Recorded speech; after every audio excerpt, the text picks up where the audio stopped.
इस वीडियो में हम पढ़ेंगे महाधिवक्ता के बारे में। महाधिवक्ता के बारे में।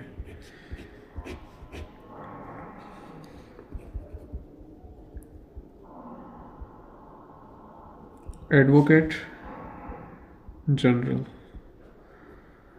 ठीक है, एडवोकेट जनरल के बारे में पढ़ेंगे इस वीडियो के माध्यम से। जो महाधिवक्ता होता है ये क्या होता है? एक संवैधानिक पद होता है। कौन सा पद होता है? संवैधानिक। यानी इसका भारत के संविधान में कहीं ना कहीं उल्लेख है। ये क्या है? एक संवैधानिक पद है। ठीक है, अगर संवैधानिक पद है तो इसका उल्लेख कौन से आर्टिकल में किया हुआ है? तो वो है अनुच्छेद 165। आर्टिकल 165 में इसका उल्लेख किया गया है। और इसके अलावा, अगर इसके अलावा भी बात करें तो महाधिवक्ता के जो बारे में उल्लेख किया हुआ है, राज्य पुनर्गठन अधिनियम है 1956।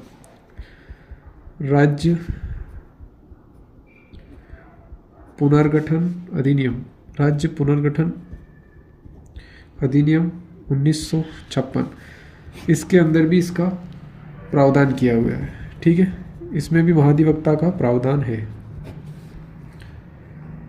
अब देख लेते हैं इसकी संवैधानिक पृष्ठभूमि। उससे पहले एक बात जान लेते हैं कि इसका जो महाधिवक्ता का जो कार्यालय है, उसका मुख्यालय है, वो कहाँ है? तो महाधिवक्ता का मुख्यालय वर्तमान में कहाँ है? जयपुर के अंदर। ठीक है, महाधिवक्ता का मुख्यालय कहाँ है? जयपुर में। पूर्व में कहाँ था? जोधपुर के अंदर।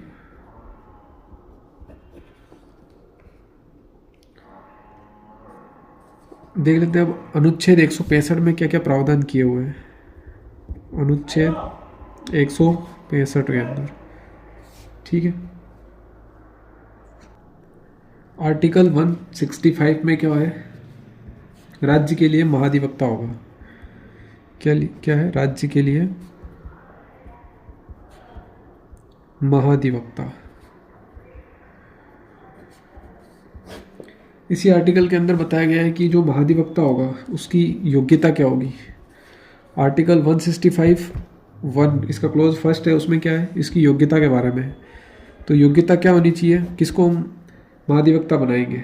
ठीक है, तो उच्च न्यायालय के जो न्यायाधीश के समान जो योग्यता रखता है उसे बनाएंगे। किसे? उच्च न्यायालय के न्यायाधीश के समान, न्यायाधीश के समान।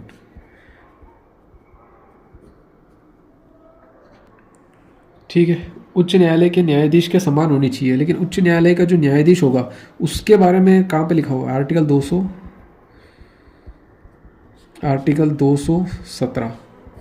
आर्टिकल 217 के अंदर ये बताया गया है कि जो उच्च न्यायालय का जो न्यायाधीश होगा उसकी नियुक्ति कौन करेगा? जैसे राष्ट्रपति करेगा। उसके अंदर क्या योग्यता होनी चाहिए? कितने वर्ष तक उसे अनुभव होना चाहिए? कितने वर्ष का, कि जैसे कोई व्यक्ति है उसे 10 साल तक का, मतलब भारत के किसी न्यायिक पद पर अनुभव हो कम से कम, या फिर किसी न्यायालय में, या फिर 2 या 2 से अधिक न्यायालयों में लगातार उसने वकालत करी हो किसी व्यक्ति ने।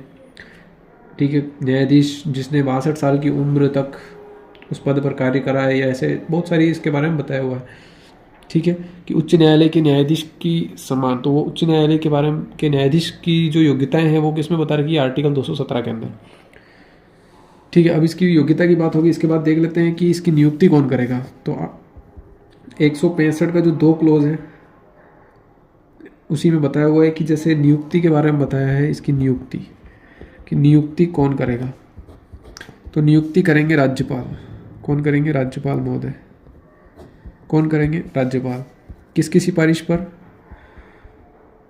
तो मंत्रिपरिषद की सलाह पर। ठीक है, मंत्रिपरिषद की सलाह पर नियुक्ति करेंगे। ये 2 चीज़ें होगी। राज्य के लिए महाधिवक्ता होगा, उसकी योग्यता क्या होगी? उच्च न्यायालय के न्यायाधीश के समान। और उच्च न्यायालय के जो न्यायाधीश की योग्यता है वो कहाँ लिखी हुई है? आर्टिकल 217 के अंदर। ठीक है, नियुक्ति कैसे होगी? तो राज्यपाल करेगा। किसकी सिफारिश पर? मंत्रिपरिषद की सलाह पर।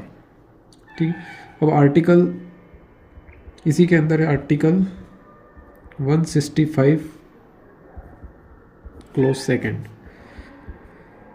ये क्या बताता है? महाधिवक्ता के कार्य के बारे में बताता है। महाधिवक्ता के कार्य क्या क्या होंगे? महाधिवक्ता का कार्य क्या होगा कि जो राज्य सरकार है उसको क्या है, विधिक सलाह प्रदान करना। इसके और भी कई कार्य हैं, लेकिन इम्पोर्टेंट इसमें जो आर्टिकल 165(2) में बताया गया है वो ये है कि राज्य सरकार जो है उसको विधिक सहायता प्रदान करेगा या विधिक सलाह प्रदान करेगा।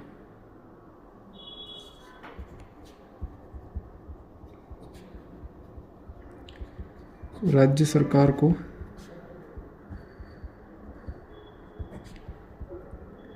विधिक सलाह प्रदान करना, ये इसका कार्य। अब इसी अनुच्छेद के 165 का जो थर्ड क्लोज है उस क्लोज में क्या बताया हुआ है वो देखते हैं कि जो इसके वेतन और भत्ते होंगे। पहला तो क्या, वेतन और भत्ते। वेतन और जो भत्ते होंगे वो उसका निर्धारण कौन करेगा, तो राज्यपाल करेगा। राज्यपाल द्वारा निर्धारण किया जाएगा। उसके बाद इसके कार्यकाल के बारे में बताया होगा कि इसका कार्यकाल कितना होगा, तो प्रसाद पर्यंत। किसके पर्यंत, किसके, राज्यपाल के प्रसाद पर्यंत तक।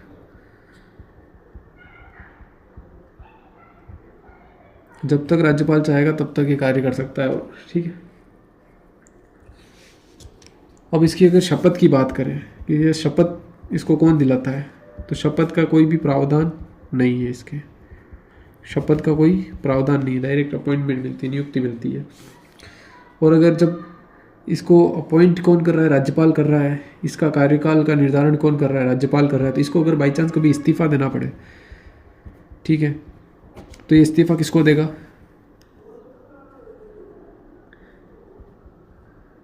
राज्यपाल को। किसको, राज्यपाल को इस्तीफा देगा।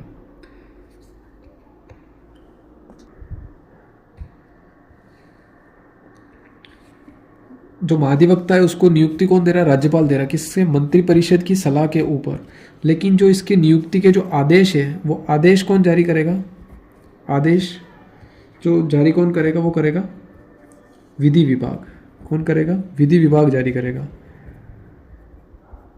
विधि विभाग इसके नियुक्ति के आदेश जारी करेगा। ठीक है,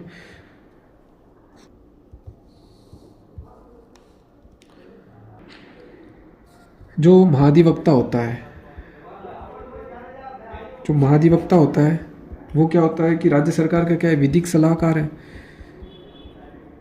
विधिक सलाहकार, राज्य सरकार का विधिक सलाहकार तो है ही है, लेकिन किसी भी विभिन्न जो न्यायालय हैं उनके अंदर अगर राज्य सरकार को अपना प्रतिनिधि भेजना है, जैसे ठीक है, तो विभिन्न जो न्यायालय होंगे, विभिन्न न्यायालयों में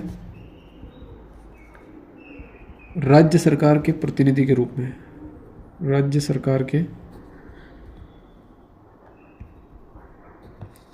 प्रतिनिधि के रूप में ये भाग लेगा। यानी राज्य सरकार का क्या करेगा, प्रतिनिधित्व करेगा। ये भी इसका एक कार्य है। ठीक है, राज्य का क्या है कि ये सर्वोच्च विधि अधिकारी भी है।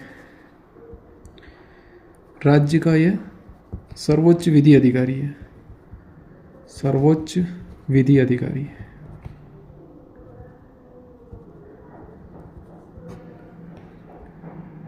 लेकिन इसके लिए एक खास बात है कि ये जो इस पोस्ट पे अपॉइंट होता है वो अपनी निजी प्रैक्टिस को भी अनवरत रूप से जारी रख सकता है। जो इसकी जो निजी प्रैक्टिस होती है, निजी प्रैक्टिस होती है,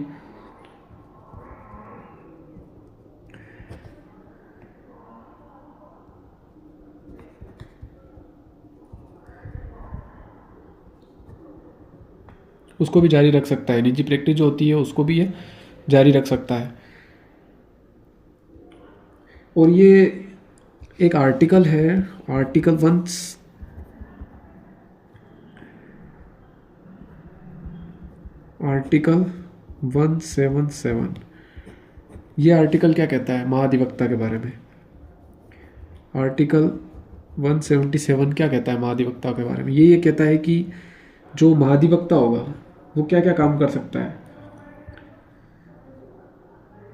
जो महाधिवक्ता होगा वो विधानमंडल के अंदर, विधानमंडल के सदन में भाग ले सकता है। ठीक है, सदन में, विधानमंडल के सदन में भाग ले सकता है, या फिर दोनों सदनों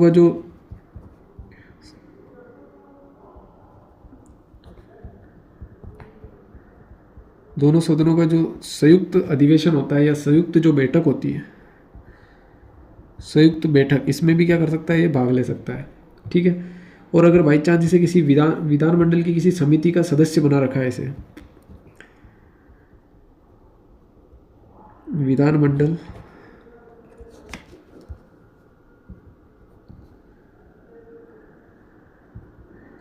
विधानमंडल की किसी समिति जिसमें इसको क्या बना रखा है, सदस्य,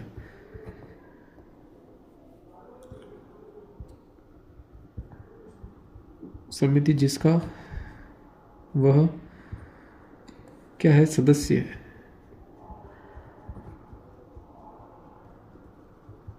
तो इनकी जो कार्यवाही होगी, ठीक है, इन सभी की जो कार्यवाही होगी ना, इन सभी की, उन कार्यवाहियों में ये भाग ले सकता है, इनमें ये क्या कर सकता है, भाग ले सकता है इनकी कार्यवाही में। ठीक है। और ये यहाँ पे क्या कर सकता है, दो काम कर सकता है, तो कार्यवाही में भाग ले सकता है और क्या कर सकता है, इसको बोलने का अधिकार भी है, वहाँ पे बोलने का अधिकार भी है, बोलने का अधिकार भी है इसको। लेकिन ये क्या नहीं कर सकता है, मत नहीं दे सकता है, मत नहीं दे सकता है, मतदान का इसे क्या है, अधिकार नहीं है। ठीक है, मतदान का इसे अधिकार नहीं है। अब देख लेते हैं राजस्थान के महाधिवक्ताओं के बारे में। राजस्थान के महाधिवक्ता, राजस्थान के जो महाधिवक्ता रह गए हैं उनके बारे में देख लेते हैं। जो सबसे पहले थे वो थे जी सी कासलीवाल।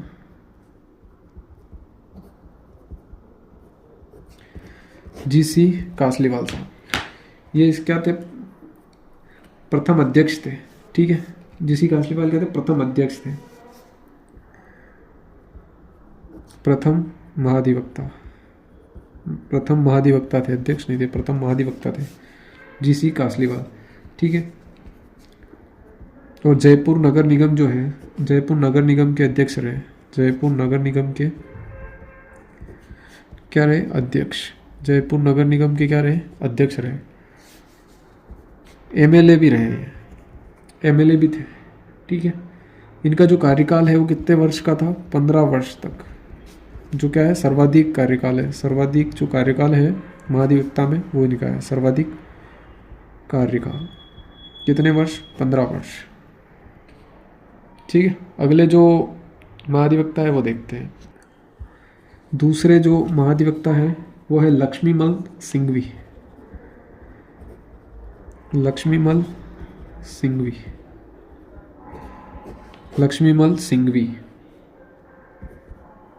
एमएल सिंघवी, एलएम सिंघवी भी कहते हैं, एलएम सिंघवी।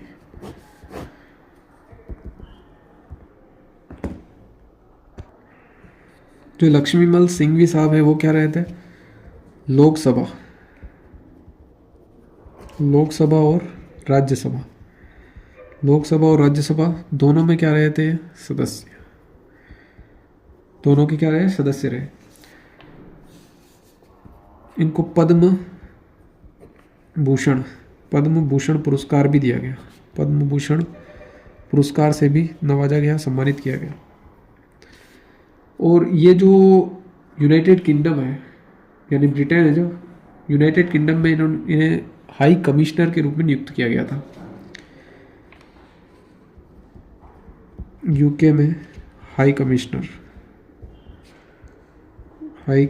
भी रहे, यूके में हाई कमिश्नर भी रहे। अभी तक राजस्थान में 19 जो महाधिवक्ता है वो नियुक्त किए जा चुके हैं। देखो सबका एक बार देख लेते हैं कौन कौन नियुक्त हो गए हैं। जो तीसरे जो थे एस के तिवारी।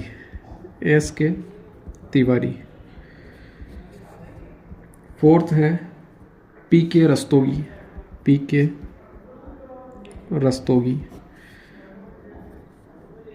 उसके बाद है एस के तिवारी, वापिस एस के तिवारी। इनके बाद है ए के माथुर। ए के माथुर, इनको याद रखना है। ये क्या है? प्रथम कार्यवाहक अध्यक्ष थे, प्रथम कार्यवाहक महाधिवक्ता। ठीक है, प्रथम कार्यवाहक महाधिवक्ता, प्रथम कार्यवाहक महाधिवक्ता। ठीक है, जो सातवें जो थे वो थे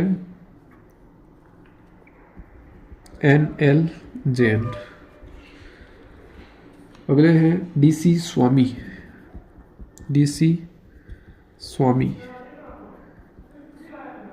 DC स्वामी जी के बाद बने हैं MR काला। MR काला, MR काला जी के पास BP अग्रवाल। BP अग्रवाल, इनको याद रखना है एक बार के लिए, BP अग्रवाल साहब को। ठीक है, BP अग्रवाल साहब के बाद कौन बने? SM Mehta. SM Mehta, SM Mehta. SM Mehta साहब के बाद कौन बने? BP अग्रवाल। ठीक है, BP अग्रवाल साहब के बाद फिर कौन बने?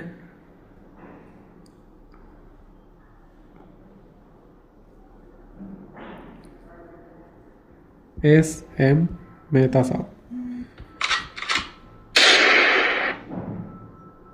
कौन बने? SM मेहता। SM मेहता साहब के बाद वापिस कौन बने? BP अग्रवाल। BP अग्रवाल साहब। ठीक है, ये मैंने एक ही जगह क्यों लिखवाया है अभी बताऊंगा मैं आपको। ठीक है,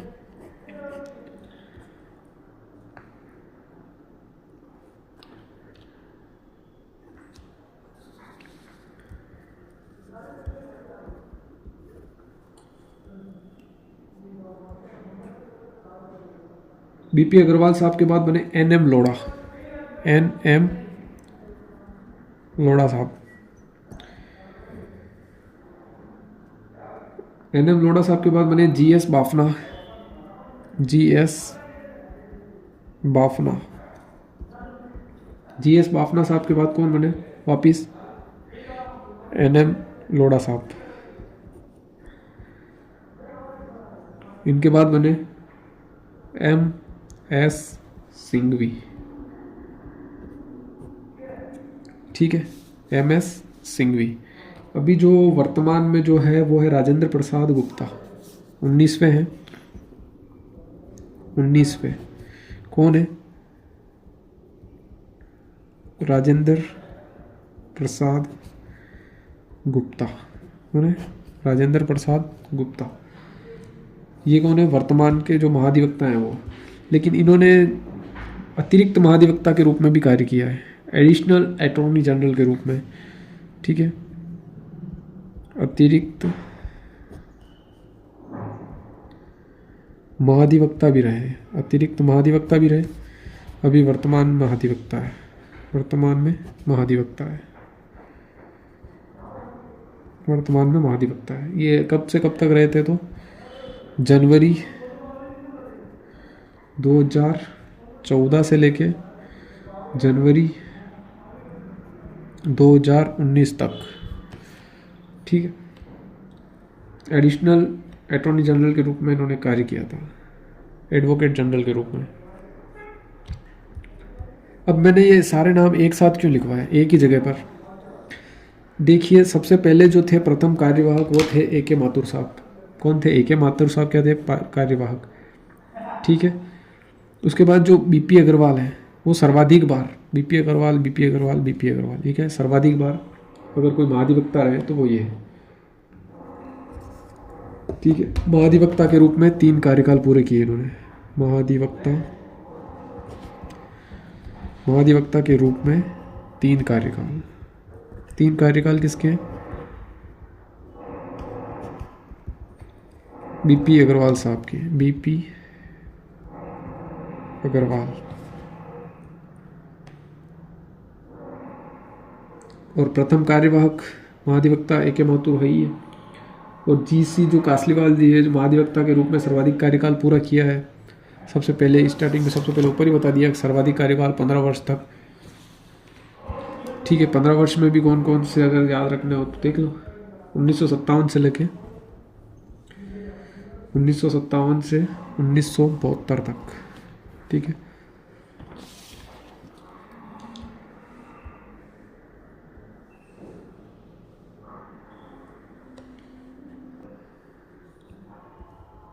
दो कार्यकाल पूरे करने वाले जो कौन कौन हैं उनके बारे में भी देख लेते हैं एक बार। ऐसे 3 व्यक्ति हैं जिन्होंने 2 बार अपना कार्यकाल पूरा किया है। एक तो कौन है, एस के तिवारी, NM लोढ़ा और SM मेहता।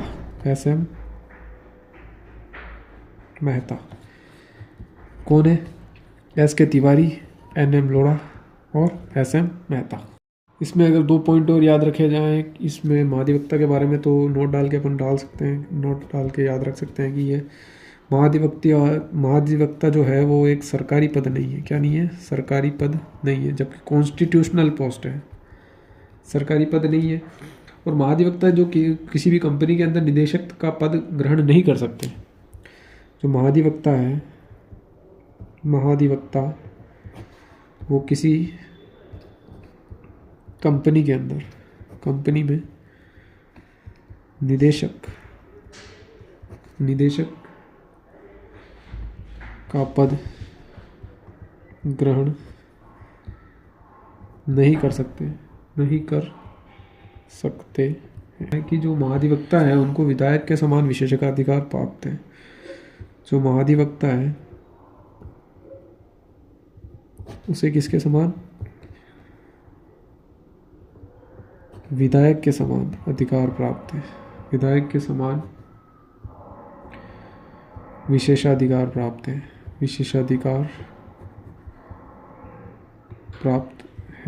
किसके समान, MLA के समान, महाधिवक्ता के समान विशेषाधिकार प्राप्त है। ये हो गया अपना टॉपिक राजस्थान के महाधिवक्ता जो कंप्लीट हो गया है। अब अगले टॉपिक में मिलते हैं किसी अन्य टॉपिक के साथ।